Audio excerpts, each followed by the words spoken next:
What I do remember is this. It's the craziest feeling I ever felt in the world.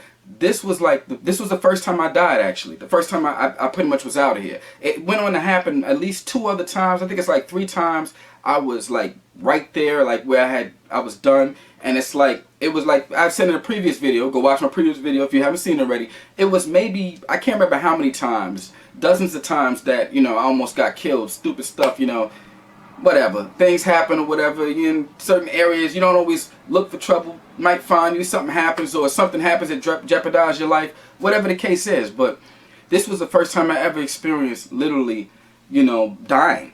And it's crazy because when it happens, I want to explain the feeling like this. It's like, it feels like something out of you, or whatever makes you, your conscious, your spirit, it feels like it's being just snatched out of your body. Like, it's like,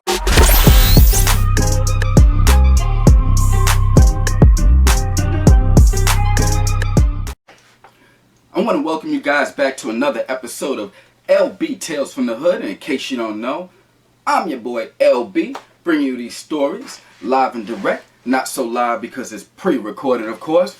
But this story is called Dialing 911 Saved My Life.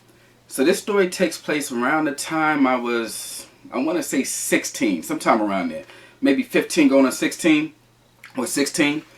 So what happened is, I had gotten tonsil surgery. Had my tonsil removed, always had a problem with tonsillitis as a kid. So the doctor suggested to my mom, take his tonsils out, no more problem. Alright, cool. Have the tonsils out. About a week after I had the tonsils out, when they said I could start bringing in a lot of regular foods instead of eating really, really soft foods but not too hard, what I did is we had Chinese food. So I had like some type of broccoli dish. Sauteed broccoli, whatever. So I'm chewing up the broccoli, eating it. And what happens is, when the broccoli go down, it feels kind of funny in my throat, but I'm like, okay. So I go to the bathroom and I feel like something coming up in my throat, so I spit and it's a little bit of blood. Now mind you, when this is happening too, when I had the broccoli, it was actually in the afternoon, and it may have been summertime or something, I don't remember, but I wasn't in school, and I had a friend of mine at the time. He was there with me at my apartment, so it was just me and him during the day. We watching TV, eating some food, I'm having the broccoli. So what happens is like I said, my throat started feeling funny. I go to the bathroom, I spit, and like I said, it was the blood, a little bit of blood, but okay, it was a little bit. I said, a little bit of blood in the sink, no big deal, didn't think much of it. So later on, some time passes. I feel more and more stuff coming up in my throat, and I'm spitting in the garbage can or wherever, rinsing it down the sink, trying to see in the sink, see what the color is after I spit in the garbage can. I don't like just spitting in the sink, but, unless I'm brushing my teeth or something. But anyway, I spit in there just to see what color it is, even though technically I can see it in the garbage can, but I don't know. At this point, I'm not thinking. I'm going off on a tangent right now. Let me get back to the story. Time goes on, I keep spitting up more and more blood. So then I notice after a while, it starts coming up more and more rapidly. Like it keeps coming up in my throat. It keeps coming up in my throat. And then it becomes so uncontrollable that while I'm out in the living room with my friend and we're watching television, whatever, I started just throwing up. And I started throwing up blood, regurgitating blood everywhere. And I'm sorry, I know this is disgusting, but it's what happened. It's part of the story I'm going to tell it. So at some point in time, I'm gagging. I'm like, blood is everywhere, spewing everywhere. I get out to my friend, I'm like, call 911. So I felt at a certain point in time when it keeps happening, I'm feeling funny, I'm feeling like, what I can remember anyway, because you gotta remember this is decades ago, but it's like I remember feeling kind of lightheaded, kind of dizzy, kind of like I was gonna pass out. When you don't feel right, and I knew I just did not feel right, and it was getting worse and worse and worse, especially when it progressed to the point where I was just throwing up blood everywhere. So he goes and he dials 911, and it's like, it's crazy because as I'm like falling out, doing it, regurgitating, it's like it got everywhere. It's crazy because it was on the walls, it was on the furniture, it was on the ceilings. I mean, to be honest, it looked like a crime scene. And later on, my mom was saying when she got home, she almost passed out because she said it looked like, how could a person lose that much blood and be okay? It was crazy. So 911 comes, they put me in the back of the ambulance, and they're rushing me to the hospital. Now here's the thing. It's crazy because I'm in the back of the hospital. I'm in the back of the ambulance on the way to the hospital, and it's like I'm convulsing. I'm throwing up blood. So it's a couple of ENT workers I remember. 2 stood out. The 2 that stood out was a female and a male. Now the guy stood out because he's telling me he's getting upset. He's like, all right. He's like, yeah, he was like, you got what's going on, whatever, you know, you're losing a lot of blood, whatever. But he's like, you better not throw up in my effing ambulance. And I'm like, and at that point, I'm laying on the stretcher they had me on, and I'm convulsing, I'm trying to hold it in, and I'm feeling weak, and I'm like, okay, like at the same time, you know, I'm grateful because these people are trying to save my life, but I'm like, okay, I'm like, that's a little bit insensitive at the moment, because I'm not trying to just purposely throw up in the ambulance like that and get it messed up, but I feel like I'm fighting for my life right now. So what's really cool is the lady that was there, EMT worker, stood out, because she's telling me, she's like, look, she was like, you're young, you're strong, you're a trooper, you're gonna make it. She's like, just hang in there, hang in there. So what happened is, I start convulsing, and then it's like they're monitoring my vitals, and then all of a sudden I'm like, beep, and I'm watching it too, because you see him beep, beep. You start watching, I'm like, I feel strange. I feel really strange. That's how I felt. This is like the first time I ever felt this feeling in my life. I feel really strange. So I'm looking at the monitor, and then beep, beep, and then it's like at a quick second, it's like I notice it go beep, and basically I flatline. I flatlined for however long it was. I don't know. I didn't get further information later. But so the EMT workers, I remember the lady, they went and grabbed the paddles. Or it's crazy because it's like a haze exactly what happened in that moment. But they got the paddles. It was shocking me back to life. Because when you finish and they put it, you know, when you get jump started and beep, beep, it goes back. You know, you're there and you're like coming to, getting consciousness. And they're like, it's okay, it's okay. Hold on, we almost to the hospital, whatever they're saying and yelling. But what I do remember is this. It's the craziest feeling I ever felt in the world. This was the first time I died, actually. The first time I pretty much was out of here. It went on to happen at least 2 other times. I think it's like 3 times I was like right there, like where I was done. And it was like, I've said in a previous video, go watch my previous video if you haven't seen it already. It was maybe, I can't remember how many times, dozens of times that, you know, I almost got killed. Stupid stuff, you know. Whatever, things happen or whatever. In certain areas, you don't always look for trouble. Might find you, something happens, or something happens that jeopardizes your life. Whatever the case is, but this was the first time I ever experienced literally, you know, dying.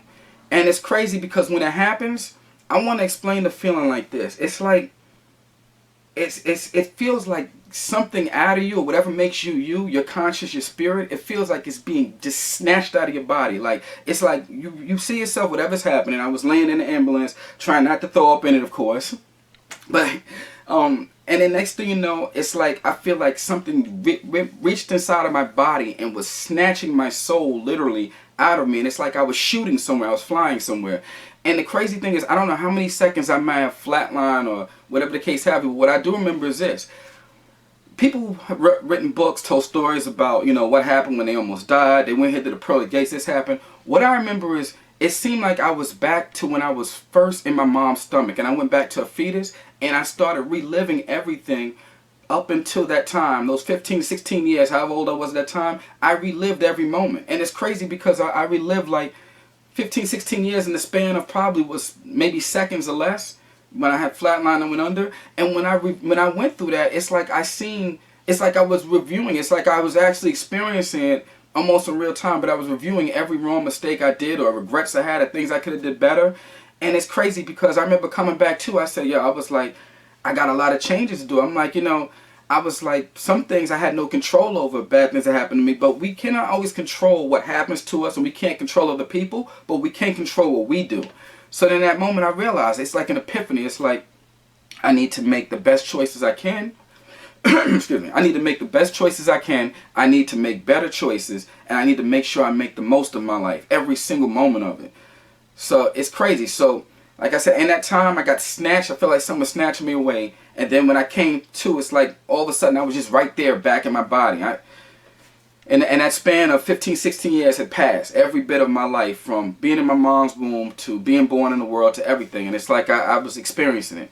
So that's the crazy thing. So here's the thing that really scared me. That was scary enough, that experience alone. But when I got to the hospital and they started taking my vitals and prepping me for surgery, I remember the doctor saying, oh, he was like, he has a lot of blood loss. He may need a blood transfusion.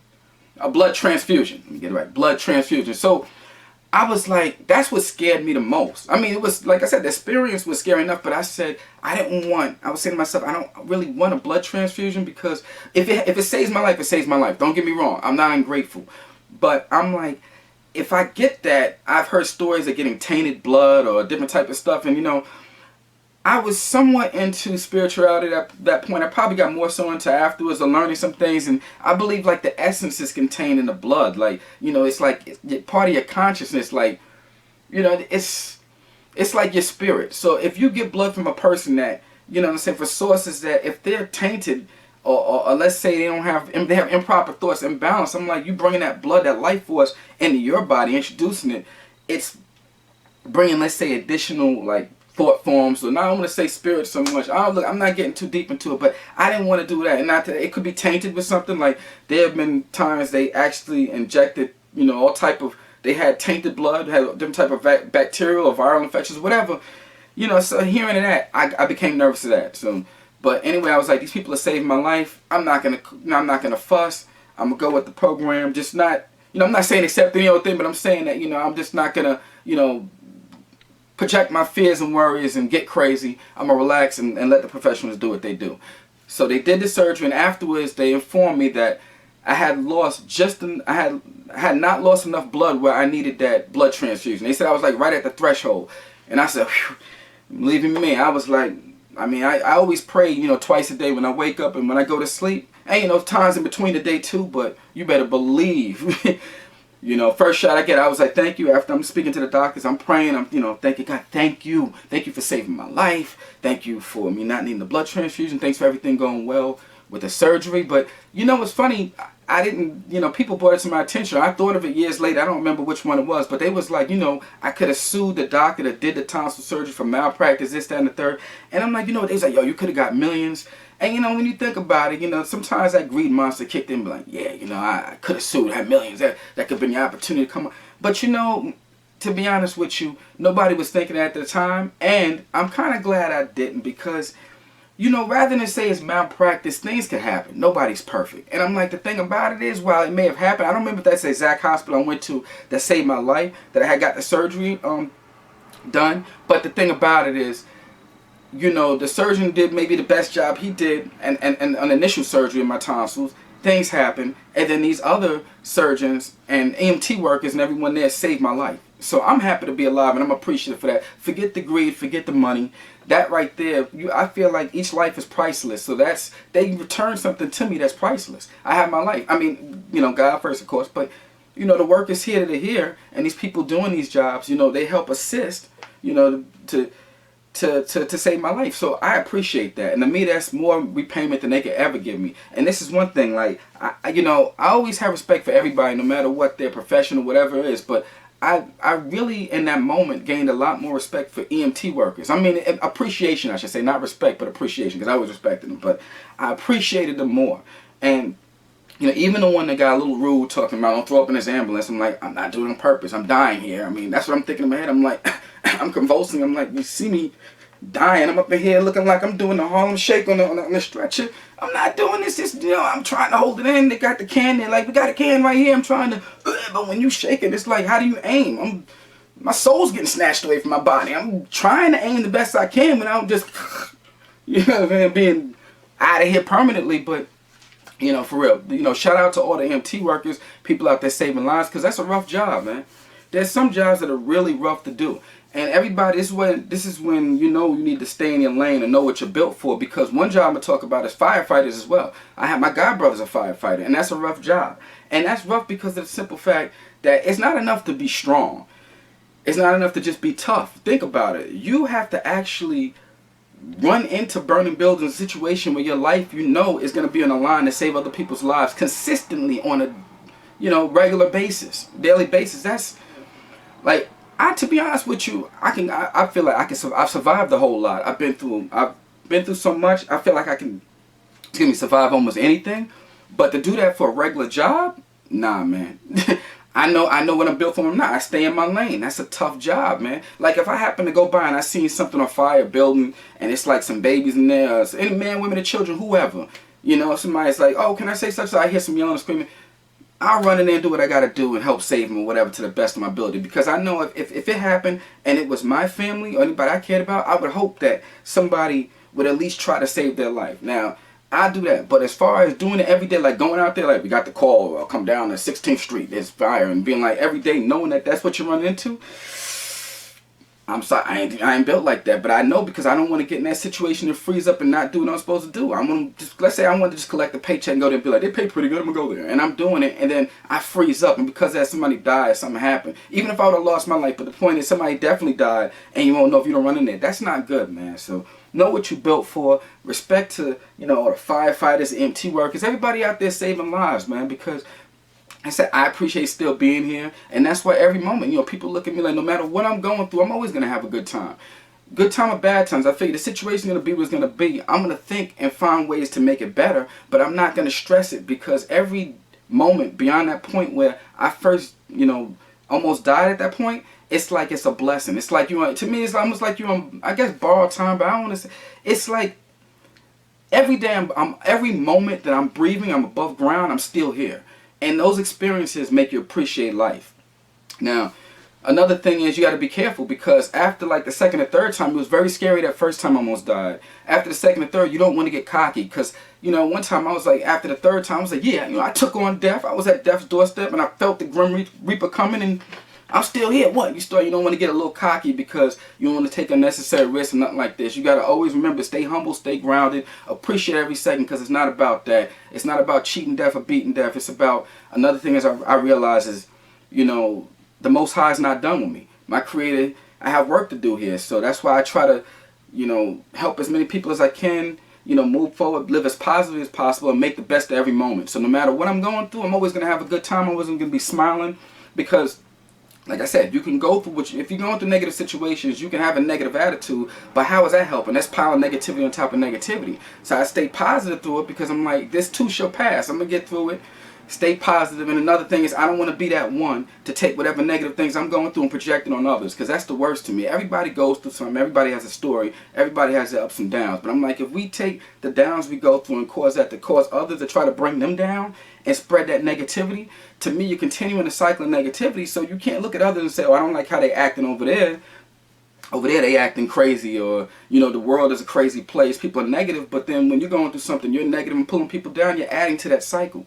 So I'm like, you're either adding or subtracting. You're either part of the problem or part of the solution. So I try to be part of the solution as best as I can. Just keep it positive and do what I can, man. Because like I said, I'm here for a reason. The Most High, I'm still here. After about 3 attempts and, no, 3 almost, and 3 or 4 or whatever, and 20, I don't know how many, X amount of, you know, almost. Hey, man, still here for a reason. I'm going to do the best I can to, you know, live a life that's pleasing to the Most High, and to help others, and be the best part of the human race as I can, man. Like I said, shout out to everybody in the planet. I don't want to drag the story any longer. It is what it is. This ends. Dialing 911 saved my life, and it goes to show you too. You know, I always give you the real in life, because I'm going to show you the other twos. Dialing 911 failed, part 1 and part 2. But at the same time, this third time it saved my life. So, you know, I appreciate it. So, you know, you got to take the good with the bad in life. Everything's a learning experience. I feel like everything in life is lessons and blessings. It's what you take from it. If it's so-called failure, it's only temporary. That's a lesson. And the good stuff that happened to you is a blessing. But with the blessings, you can still learn something from it. You learn something from everything. Anyway, it's your boy LB. This concludes the episode. So, I will see you guys back soon. You know what my signature sign-off is. Keep it positive out there. Keep it nice. Try to help the world be a better place. And chill to the next episode. It's your boy LB out. Peace.